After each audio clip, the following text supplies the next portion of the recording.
જિલ્લા ભાજપના ઉપાધ્યક્ષે પત્ર લખ્યો હોવાનું સામે આવ્યું છે। અમરેલીથી આ સમાચાર મળી રહ્યા છે। અમરેલી જિલ્લા ભાજપના ઉપાધ્યક્ષે પત્ર લખ્યો છે।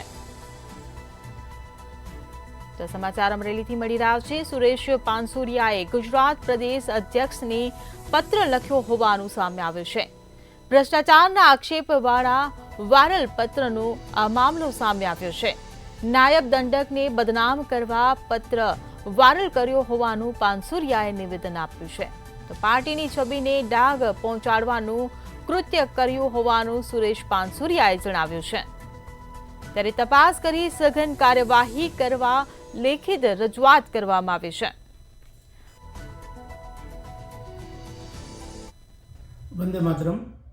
હમણાં થોડા દિવસો પહેલાં જે અમરેલીની અંદર માન્ય કૌશિકભાઈ વેકરિયા અમરેલી વડિયા કોકાવાના ધારાસભ્ય વિધાનસભાના ઉપદંડક કે જેમની સાથે મેં ભારતીય જનતા પાર્ટીમાં ખૂબ એના વડપણ હેઠળ કામ કર્યું છે એવા લોકપ્રિય અને યુવાનોની જે આઇકોન કહેવાય છે એવી વ્યક્તિની છબી ખરડાવવા માટે અને બદ ઇરાદાથી જે એમના લેટર પેડનો ઉપયોગ કરીને જે રીતે એને બદનામ કરવાની કોશિશ થઈ હતી એમાં 2 દિવસ પહેલાં પોલીસે સારી કાર્યવાહી કરીને 4 ઇસમોને ધરપકડ કરી છે।